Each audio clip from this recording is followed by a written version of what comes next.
आदाब, मैं मेराज अहमद। आज हम नफ़ीस अहमद गोपालपुर विधानसभा क्षेत्र के आजमगढ़ से विधायक हैं। आज हम इनके निवास स्थान पे हैं। ये अलीगढ़ मुस्लिम यूनिवर्सिटी के पूर्व प्रेसिडेंट भी रह चुके हैं। बीजेपी की हर नीतियों पर मुखरता के साथ अपनी बात रखते हैं।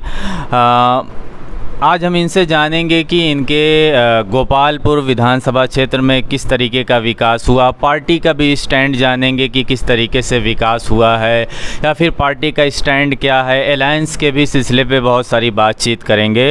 तो सर, आपका बहुत बहुत स्वागत हमारे चैनल पे। शुक्रिया, बहुत बहुत शुक्रिया। तो पहला सवाल आपसे ये है, आपकी पार्टी की कोई भी अनुगूंज दिख नहीं रही है जिस हिसाब से चुनाव नज़दीक है, आप इस पर क्या कह रहे हैं? देखिए, समाजवादी पार्टी जब से 2017 से भाजपा की सरकार बनी है, लगातार हमारी पार्टी सड़क से लेकर विधानसभा तक और विधानसभा से लेकर लोकसभा राज्यसभा तक गरीब, शोषित, कमज़ोर, किसान, नौजवान सबकी आवाज़ उठा रही है और उनकी लड़ाई लड़ रही है लगातार। और ख़ास तौर से उत्तर प्रदेश के अंदर समाजवादी पार्टी के अलावा कोई भी पार्टी दूर दूर तक नहीं है जो किसानों की, नौजवानों की, गरीबों की, मजलूमों की, महंगाई पे, भ्रष्टाचार पे जो लड़ाई लड़ रही हो। ये आप देख रहे हैं कि आज की तारीख़ में अगर भारतीय जनता पार्टी किसी से घबरा रही है तो वो समाजवादी पार्टी और हमारे आदरणीय राष्ट्रीय अध्यक्ष अखिलेश यादव से घबरा रही है।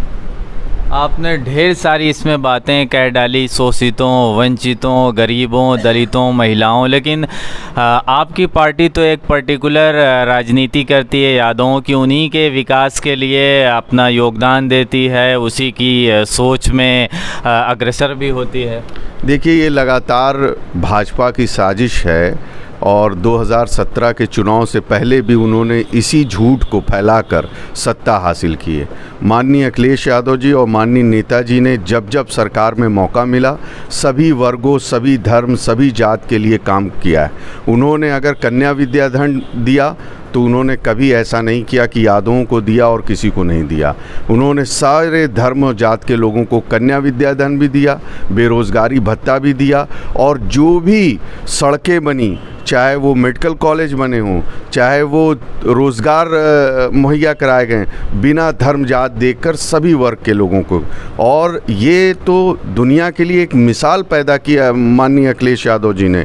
18 लाख से ऊपर नौजवानों को लैपटॉप दिया, गरीब बच्चों को दिया, टॉपर्स को दिया, बिना जात धर्म को देखे हुए। ये तो बीजेपी का प्रोपेगेंडा है हमको बदनाम करने का। लेकिन आज की डेट में, आज की तारीख़ में पूरा प्रदेश ये जान चुका है कि इस प्रदेश का अगर विकास हो सकता है, इस प्रदेश को अगर भाईचारगी और मोहब्बत से कोई आगे लेके जा सकता तो उसका नाम अखिलेश यादव है। आपसे अगला सवाल ये है, आप ही की पार्टी के बड़े नेता आजम खान जिस हिसाब से कई महीनों से जेल के अंदर बंद हैं, कई दर्जन मुकदमे उनके ऊपर दर्ज हैं, आखिर क्या वजह है कि वो नहीं निकल पा रहे हैं? आपकी पार्टी भी इस पे किसी तरीके का स्टैंड नहीं ले पा रही है या फिर क्या वजह है इसकी? देखिए, जनाब आज़म खान साहब हम सब के नेता हैं, हमारे रहनुमा हैं, और उन्होंने समाजवादी पार्टी को अपने खून पसीने से सींचने का काम किया। ये साजिश है भारतीय जनता पार्टी की कि वो एक इदारा, जिस इदारे से हिंदू, मुस्लिम सब फैज़ पाते, सब बच्चे वहाँ तालीम हासिल करके तरक्की के रास्ते पे जाते और हिंदुस्तान को, इस मुल्क को मजबूत करने का काम करते। लेकिन ये भाजपा को पसंद नहीं है कि गरीब का बच्चा तालीम हासिल करे, इसलिए उनको साजिश के तहत फंसाया गया।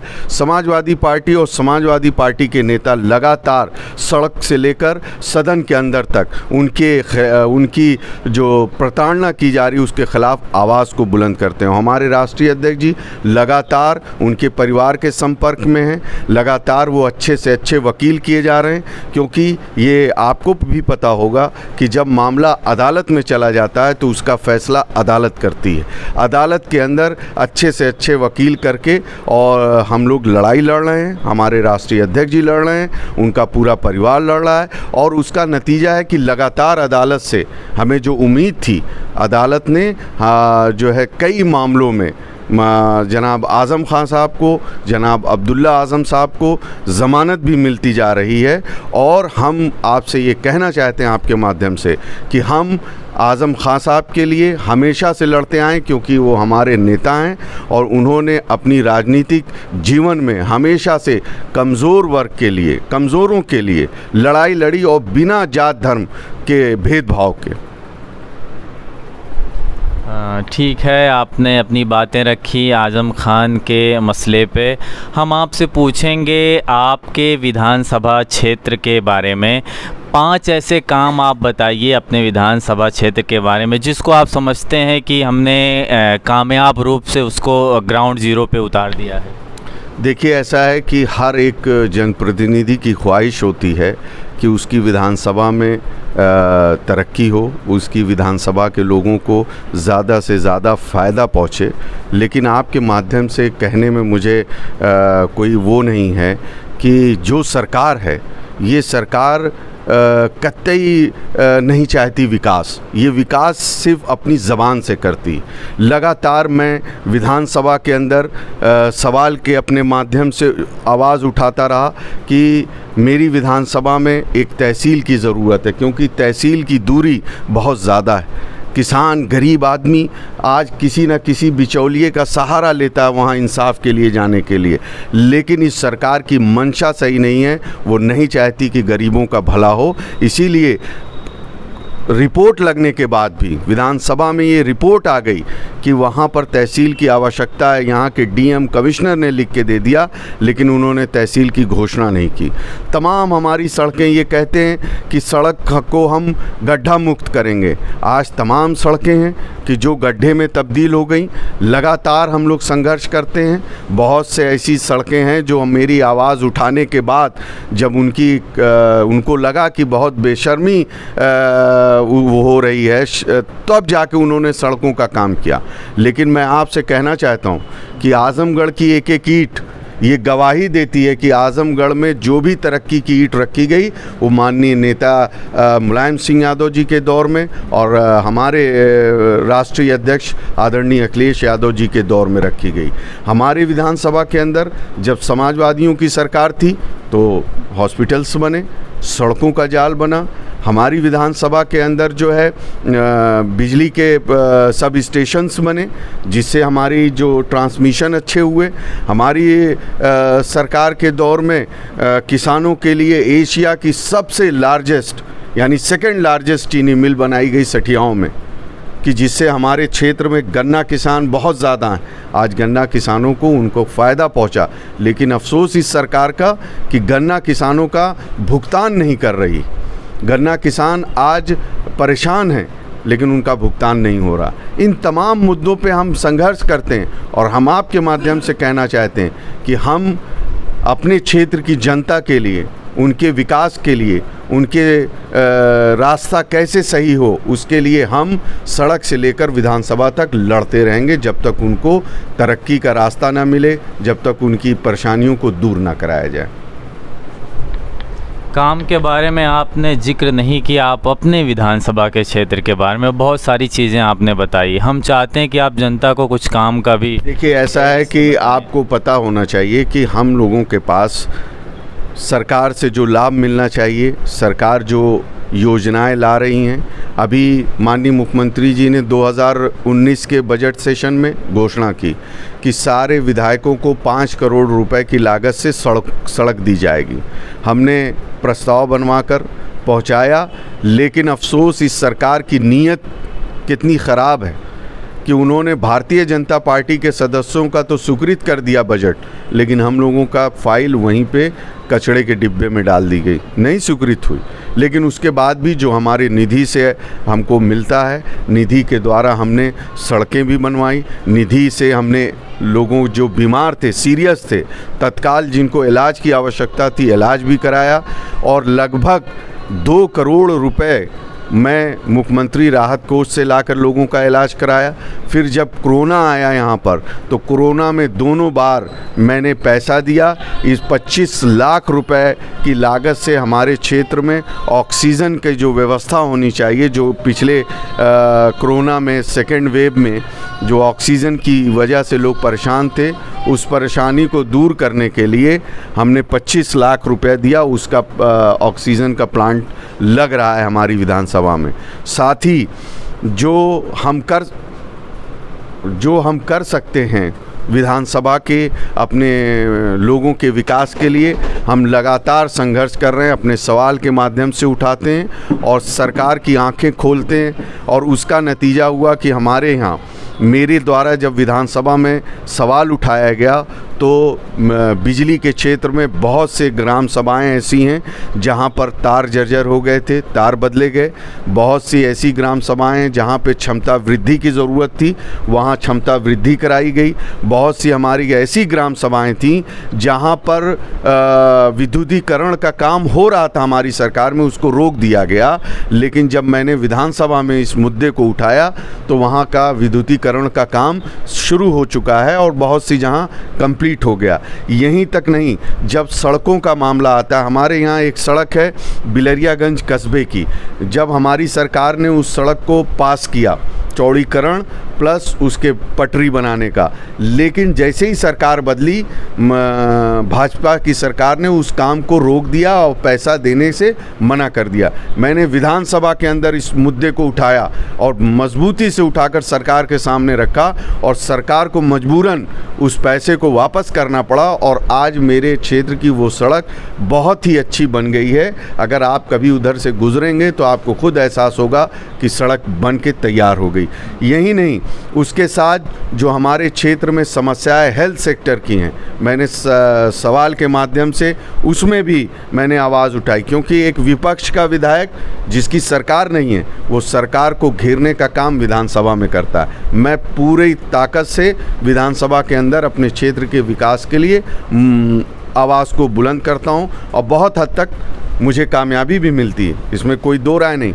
हमारे यहाँ सबसे बड़ी समस्या है कि गर्मी के दिन में, क्योंकि हमारा जो दिवारा इलाका है वो पूरा मैदानी इलाका है, जब वहाँ आग लगती है तो आग बहुत तेज़ी से फैल जाती है। हमारे दिवारा क्षेत्र में सब स्टेशन हमारी सरकार में बनाया गया था, महाराजगंज में फायर सब स्टेशन, लेकिन वो चालू नहीं किया इस सरकार ने। मैंने सवाल लगाया, इस मुद्दे को उठाया और माननीय मुख्यमंत्री जी का विभाग है, उन्होंने मुझको विधानसभा में अवगत कराया कि आपके क्षेत्र का जो अधूरा काम था फायर स्टेशन का, उसको पूरा कर दिया गया। वहाँ गाड़ी भी मुहैया हो गई, वहाँ पर जो स्टाफ था वो भी दे दिया गया। साथ ही सड़क की जहाँ तक सवाल है, हमारे यहाँ जुल्हापुर कंधरापुर जुल्हापुर मार्ग है, उसको मैंने विधानसभा में आवाज़ उठाई, वो भी पास हो गया। मेरी विधानसभा के अंदर इस वक्त PMJSY के थ्रू 5 सड़कें बन रही हैं। मेरी विधानसभा में एक सड़क जाती है बिलरियागंज से रौना पार, वो सड़क पूरी तरीके से टूट गई थी। हमने विधानसभा में इसको मजबूती से सामने रखा सरकार के, और सरकार को उसकी रिपेयरिंग का पैसा देना पड़ा। मेरी विधानसभा का जो 7 किलोमीटर का एरिया है, उसको पिछले सत्र में पैसा पास हुआ 77 लाख, वो रिपेयर कराया गया। और ऐसा नहीं है, अगर आप चाहोगे तो मैं उन सारी चिट्ठियों को, उन सारे सवालात को आपके सामने रख सकता हूं कि जिसको मैंने मुद्दा बनाया और सरकार ने उस काम को करके मुझको अवगत कराया। क्योंकि विधानसभा के अंदर एक ही जगह है जहां पे हम सरकार को उसकी आंख खोलने का काम करेंगे। आप समाज के अंदर कहते हैं हम विकास करेंगे, आप कहते हैं सबका साथ सबका विश्वास, सबका विकास सबका विश्वास, लेकिन ये विकास कहाँ चला गया? आज आप उठा के देख लें कि यहाँ पर हमारे आदरणीय ने अखिलेश यादव जी ने लखनऊ से आगरा एक्सप्रेसवे 22 महीने में बना दिया, और ऐसा एक्सप्रेसवे बनाया जो हिंदुस्तान पूरे मुल्क के लिए एक नज़ीर है, एक एग्ज़ाम्पल है। और अपनी ही सरकार में उन्होंने पूर्वांचल समाजवादी पूर्वांचल एक्सप्रेस का शिलान्यास कर दिया, ज़मीन एक्वायर कर दी, उसकी सारी तैयारी हो गई, जो है टेंडर्स हो गए, लेकिन ये सरकार ने क्या किया? उसको रोक दिया। और फिर से उसकी जो खूबसूरती थी उसको कम कर दिया, जो उसकी ऊंचाई थी उसको कम कर दिया। और उसके बाद आज 4.5 साल हो गया, एक्सप्रेसवे अभी तक तैयार नहीं हुआ। 5 बार घोषणा हो चुकी है उद्घाटन के लिए, लेकिन अभी तक वो उद्घाटन नहीं कर पाए। यहाँ पर सवाल सिर्फ ये नहीं है विधानसभा का, सवाल ये है कि हमारे जनपद में क्या हुआ। जनपद विधानसभा में तो किया ही किया, जनपद में आप बताओ SPGI जो सुपर स्पेशलिस्ट हॉस्पिटल किसने बनाया? माननीय नेताजी ने, समाजवादियों ने बनाया। यहाँ पे कलेक्ट्रेट किसने बनवाया? समाजवादियों ने बनवाया। यहाँ पर जो है कृषि विद्यालय किसने खोला? समाजवादियों ने खोला। डिस्ट्रिक्ट हॉस्पिटल, महिला हॉस्पिटल, मैं क्या क्या गिनाऊँ? अगर आप टहलोगे तो यहाँ की ईंट पुकार के कहेगी कि ये समाजवादियों की लगाई हुई ईंटें। भारतीय जनता हम एक सवाल पूछ रहे हैं इसी में, यूनिवर्सिटी की जिस तरीके से दशकों से मांग चल रही है उसका क्या हुआ? अभी वो ऐसा है कि ये सरकार ने घोषणा की और 4.5 साल पूरे हो गए, अभी तक यूनिवर्सिटी बन नहीं पाई यूनिवर्सिटी। ये सरकार की मंशा सही नहीं है। ये चाहते नहीं कि कमज़ोर किसान, पिछड़े इलाके के नौजवान शिक्षा ग्रहण करें, अच्छी तालीम हासिल करें, क्योंकि जब वो तालीम हासिल करेंगे तो इनसे नौकरी मांगेंगे, तो ये नौकरी तो दे नहीं सकते। इस बार 2022 में आपकी सरकार का क्या अहम मुद्दा, क्या मंसूबा, क्या योजनाएं हैं जिसको लेकर के आप धरातल पे उतरने वाले? क्योंकि कुछ खास ऐसी चीज़ें दिख नहीं रही जिसके ज़रिए एक बूम हो, एक बजिंग हो। देखिए, एक चीज़ मैं आपको बता दूं कि अखिलेश यादव जी ने जिस तरीके से इस प्रदेश को संवारने का काम किया था, आज पूरी प्रदेश की जनता उस चीज़ को महसूस की कि उनसे गलती हुई भारतीय जनता पार्टी की सरकार बना के। उस भरोसे के साथ अगली सरकार अखिलेश यादव जी की बनने जा रही है 2022 में। जहां तक सवाल है तरक्की का, तो जिन्होंने काम करके दिखाया है प्रदेश के अंदर, उनको बताने की ज़रूरत नहीं होती, जनता खुद महसूस करती है।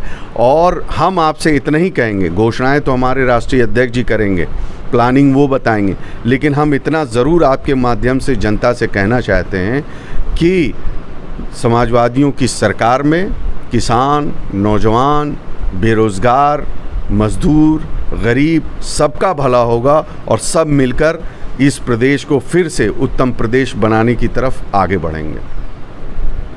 बेरोज़गारी और महंगाई जिस हिसाब से एक बड़ा मुद्दा है, और इस सरकार में बेरोज़गारी महंगाई बहुत ही चरम पे है, चाहे तो पेट्रोल की बात करें, चाहे सरसों की बात करें, बहुत सारे सेक्टर्स में। यदि आपकी सरकार आई तो इस पे कहाँ तक आप कर्ब कर पाएंगे, नियंत्रण कर पाएंगे, बताइए जनता को।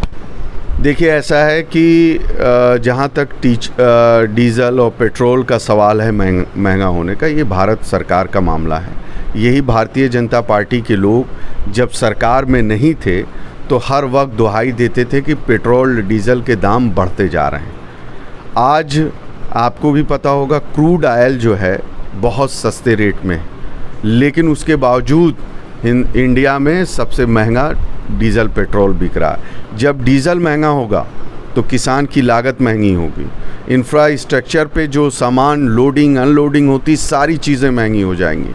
आज भारत सरकार को सोचना चाहिए कि इस महंगाई उनको मुद्दा बनाकर सरकार में आए थे, आज जनता करहा रही है।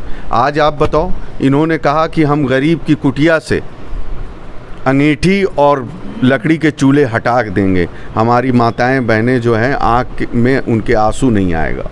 उन्होंने उज्ज्वला योजना के तहत गैस सिलेंडर फ्री दिए, लेकिन आज रोज़गार नहीं है उनके पास, काम नहीं है, तो वो सिलेंडर भराएं कैसे 950 रुपये में? आज वो सिलेंडर स्टूल के काम आ रहा है। आज फिर हमारी बहनें माताएं जो गरीब हैं, जो मड़ई में रहती थी, झोपड़ी में रहती थी, आज वो मजबूर हैं अंगीठी पे खाना बनाने के लिए। तो ये सरकार सिर्फ़ और सिर्फ झूठ के वादे करती है। आप बताओ, सरसों का तेल 250 रुपया किलो, 225 रुपया लीटर बिक रहा है। एक गरीब आदमी भी अगर सब्ज़ी बनाएगा, जो दिन भर कुछ भीख मांग के अपना पेट पालता है, उसको भी तेल की आवश्यकता होती है। आप बताओ वो कहाँ से खरीदेगा? लगातार हम समाजवादी लोग, अभी विधानसभा सत्र चलना था 17 तारीख से 24 तक, लेकिन 2 दिन के अंदर ही सरकार भाग खड़ी हुई, क्योंकि सरकार के पास कोई जवाब नहीं था किसानों के मुद्दे पे, नौजवानों के मुद्दे पे, महंगाई पे।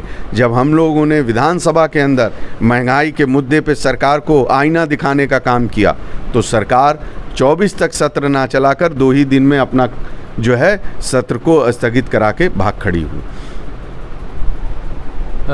किस अहम मुद्दे को लेकर के, अगर प्रोमिनेंट मुद्दे की बात करें, जिसको लेकर के आप इस बार फिर अपने विधानसभा क्षेत्र में उतरने वाले हैं, बताइए। मैं आपके माध्यम से अपनी जनता से ये ज़रूर कहना चाहूँगा कि समाजवादियों की सरकार, माननीय अखिलेश यादव जी की सरकार बनते ही मेरी विधानसभा में तहसील बनाई जाएगी। मेरी विधानसभा में जो है लड़कियों के लिए गवर्नमेंट डिग्री कॉलेज बनाया जाएगा। मेरी विधानसभा में सबसे ज़्यादा बाढ़ग्रस्त इलाका हमारी विधानसभा का है, वहाँ पे ज़रूरत है सुपर स्पेशलिस्ट हॉस्पिटल का, 100 बेड का सुपर स्पेशलिस्ट हॉस्पिटल बनाया जाएगा। और ये भी मैं कहता हूँ कि आजमगढ़ में सबसे ज़्यादा अगर नौजवान फोर्स में जाता है, पुलिस में जाता है, पीएससी में जाता है, मिलिट्री में जाता है, तो उसकी तादाद सबसे ज़्यादा देवारा क्षेत्र और हमारे क्षेत्र के नौजवानों की होती है। उन नौजवानों के लिए प्रैक्टिस के लिए मैं एक अच्छा स्पोर्ट स्टेडियम बनवाने का काम करूंगा। और मैं ये फ़ख्र से कहता हूं कि 2017 के चुनाव में जब हमारे हरदिल अजीज़ नेता इस गोपालपुर की सरज़मीन पे आए थे, तो इन सारी चीज़ों की उन्होंने अपने मन से घोषणा की थी कि सरकार बनते ये बनाया जाएगा। और मैं फिर से वादा करता हूं कि सरकार बनते इन चीज़ों को पूरा किया जाएगा। कोरोना जो एक वैश्विक बीमारी थी, तमाम लोगों के घरों को तोड़ दिया, एक तरीके से बेसहारा कर दिया, और गंगा में बहुत सारी लावारिस लाशें बह रही थीं, ऑक्सीजन की जिस हिसाब से कमी थी, तो आप क्या सरकार की मिसमैनेजमेंट इसमें मानते हैं? पूरी तरीके से, क्योंकि जब पहली लहर आई थी सबको पता था कि दूसरी लहर आने वाली है, उसकी पूरी तैयारी होनी चाहिए थी। और पूरा फोकस सरकार का बजाय नया पार्लियामेंट बनाने के, उस 20,000 करोड़ रुपए जो वहाँ पार्लियामेंट बन रहा, उसका इस्तेमाल भारत सरकार को चाहिए था कि प्रदेशों के अंदर हॉस्पिटल्स पे करते, अच्छा इंफ्रास्ट्रक्चर तैयार करते, जिससे आम आदमी को अच्छा इलाज मिल सकता है। ये सरकार का फेलियर है। और अफसोस तो तब होता है कि सरकार पार्लियामेंट के अंदर ये कहती है कि ऑक्सीजन से कोई मौत नहीं हुई। आप बताओ, इसी उत्तर प्रदेश के अंदर आगरा में एक बहन, एक माँ अपने पति की जान बचाने के लिए अपने मुंह से ऑक्सीजन दे रही थी। आप यही बनारस जो प्रधानमंत्री जी का संसदीय क्षेत्र है, वहाँ पर एक माँ अपने बेटे की लाश लटकती हुई ऑटो रिक्शे पे लेके जा रही थी। और जिस गंगा माँ की कसम खाकर प्रधानमंत्री इस सरजमीन पे आए थे, उस गंगा माँ की गोद में उन्होंने अपने बेटों, उनके बेटों और उनकी बेटियों की लाशों को बहाने का काम किया। और जब पूरे इंटरनेशनल मीडिया ने उसको दिखाया, तो इन लोगों ने उस कफन को नोचने का काम किया, जिससे उस चीज़ को छुपाया जाए। लेकिन गंगा माँ ने इनकी कलई खोल दी, उन बेटों को ऊपर दिखा दिया कि देखो ये लोग क्या कर रहे हैं।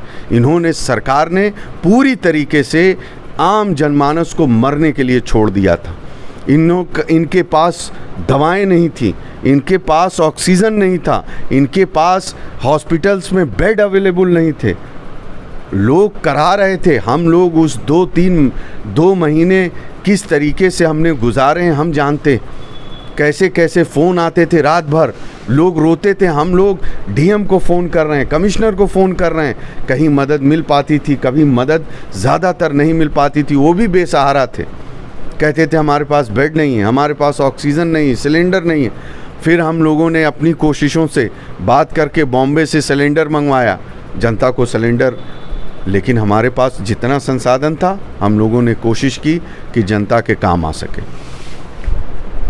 AIMIM ऑल इंडिया मजलिस इत्तेहादुल मुस्लिमीन असदुद्दीन ओवैसी की पार्टी काफ़ी दिनों से SP से अलायंस का जो मामला गहराया हुआ है, चल रहा है। क्या आपको लगता है कि अगर अलायंस हो जाएगा तो इससे फ़ायदा होने वाला है आपकी पार्टी को, या फिर क्या होने वाला है आपका स्टैंड इस पर? देखिए, जहाँ तक सवाल जो है अलायंस का है, उसका निर्णय हमारे राष्ट्रीय अध्यक्ष जी लेंगे, आदरणीय अखिलेश यादव जी। लेकिन आपके माध्यम से इतना ज़रूर कहना चाहता हूँ कि उत्तर प्रदेश की जनता, चाहे वो किसी धर्म जात की हो, उसने मन बना लिया है कि अखिलेश यादव जी को दोबारा इस सूबे का मुख्यमंत्री बनाना है। जनता जो अपने क्षेत्र से, एक विधानसभा क्षेत्र से अपने नेता को चुनती है, रिप्रेजेंटेटिव को चुनती है, लेकिन चुना हुआ नेता बाद में जनता से सरोकार क्यों नहीं स्थापित कर पाता है, या फिर जनता क्यों इतना हेजिटेटिव हो जाती है वो अपने नेता से मिलने के लिए? क्या इसकी वजूहात आप समझ पा रहे हैं, बताएं। आप आए थे तो दरवाज़ा खुला था जी, तो बस हमारा तो यही है, सूरज निकलता हमारा दरवाज़ा खुल जाता है और हमारा फ़ोन 24 घंटा ऑन रहता है। मैं छात्र जीवन से एक ही नंबर यूज़ कर रहा हूँ, आज तक मेरा नंबर नहीं बदला। जब मैं छात्र जीवन में राजनीति किया तब से मेरा जो नंबर है वही नंबर चल रहा है। आज भी पूरी दुनिया में कहीं भी एमयू के पढ़े हुए मेरे दोस्त हैं, मेरे साथी हैं, मुझे चुनाव लड़ाने वाले हैं, सबको वही नंबर है, वही मेरे क्षेत्र की जनता के पास है, वही मेरे आज़मगढ़ की आवाम के पास है, वही पूरे प्रदेश में जब मैं प्रदेश अध्यक्ष था युवजन सभा का, तो पूरे प्रदेश में जो हमारे नौजवान मेरे साथ काम किए आज भी उनके पास है। तो मेरा नंबर भी 24 घंटा खुला रहता है, मेरा दरवाज़ा भी खुला रहता है। ये आम जनता के लिए भी खुला रहता है, जिस हिसाब से आपने एग्जाम्पल दिया हमारा। आपको तो कोई पहचानता भी नहीं था जब आप आए थे, तो कोई रोका तो है नहीं। लेकिन हमने आपको तो एटलीस्ट फ़ोन तो कर दिया था, लेकिन आम जनता के लिए ये आप तो बैठे हुए हैं, आप देख रहे हैं कि सूरज निकलता नहीं, मेरा दरवाज़ा खुल जाता है और तब से आप देख ही रहे हैं। एक सवाल और हम आपसे पूछ रहे हैं, भारतीय राजनीति में इतना डोमिनेंस क्यों है जातियों का? आपकी नज़र से अगर देखें तो इसको निर्मूल करने की ज़रूरत है, या फिर जो राजनीतिक दल इसको मोबिलाइज़ कर रहे हैं ये कहाँ तक सही है? देखिए, ऐसा है कि हम तो जाति और धर्म की राजनीति करते नहीं, समाजवादी विचारधारा कभी धर्म और जाति की राजनीति करती नहीं, लेकिन हाँ, समाजवादी लोग हमेशा से शोषित, वंचित, कमज़ोर, मज़लूम, उनकी लड़ाई लड़ती आई है और हमेशा लड़ती रहेगी। 2017 में मुसलमानों को कितना टिकट दिया गया? देखिए, मुसलमानों को टिकट भी दिया गया। मुसलमान बहुत मैं कह सकता हूँ कि जो दौर था उसमें हम लोग जीत के आए और बहुत ही मजबूती से हर मुद्दों पे लड़ाई लड़ते हैं। हम ज़बानी नहीं, हम सड़क पे लड़ते हैं, हम सड़क पे लड़ते हैं। और मैंने कहा ना कि हम कमज़ोर, मज़लूम, दबे कुचली आवाम की लड़ाई लड़ने का काम करते हैं। लास्ट में हम आपसे पूछेंगे कि आप ज़रा हमारे दर्शकों को बताइए कि आपने अपना राजनीतिक सफ़र कैसे शुरू किया, क्या हर्डल्स, क्या इम्पेडिमेंट आपके रास्ते में आई, जिससे और सारे लोगों को इंस्पायरेशन मिल सके बीइंग ए लीडर। देखिए, ऐसा है कि बहुत से इश्यूज़ थे हमारी यूनिवर्सिटी में।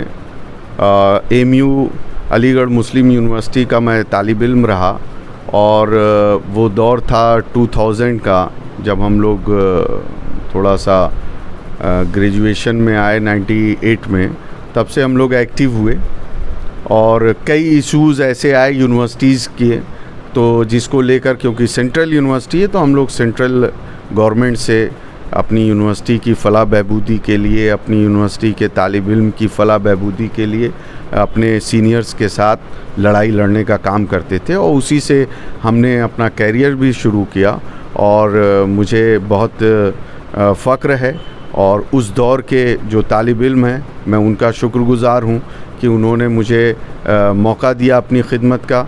2006 में मैं वहाँ का स्टूडेंट यूनियन का प्रेसिडेंट हुआ और लगातार मैं लोगों के, अपने तालिब इल्मों के लिए, आवाम के लिए एक जज्बा है खिदमत खल्क़ का लेकर मैं आगे बढ़ता रहा। और मुझे खुशी है कि मुझे आदरणीय नेताजी जनाब मुलायम सिंह यादव साहब का और हम सब के जो युवा राष्ट्रीय अध्यक्ष हैं जनाब अखिलेश यादव साहब का हमेशा दुआएं मोहब्बत मिलती रहीं। मुझे उन्होंने अहम जिम्मेदारी समाजवादी पार्टी में दी, प्रदेश अध्यक्ष भी बनाया युवजन सभा का। उसके बाद सरकार बनी तो सरकार में मुझे दर्जा प्राप्त मंत्री भी बनाया। और मैं लगातार, मैंने कहा कि एक जज्बा है खिदमत खल्क का और एक जज्बा है कि अल्लाह ने ये ज़िंदगी दी है तो कम से कम इस ज़िंदगी में एक इंसानियत के लिए कुछ काम कर जाएं, लोगों का भला कर जाएं कि कुछ काम आ सके।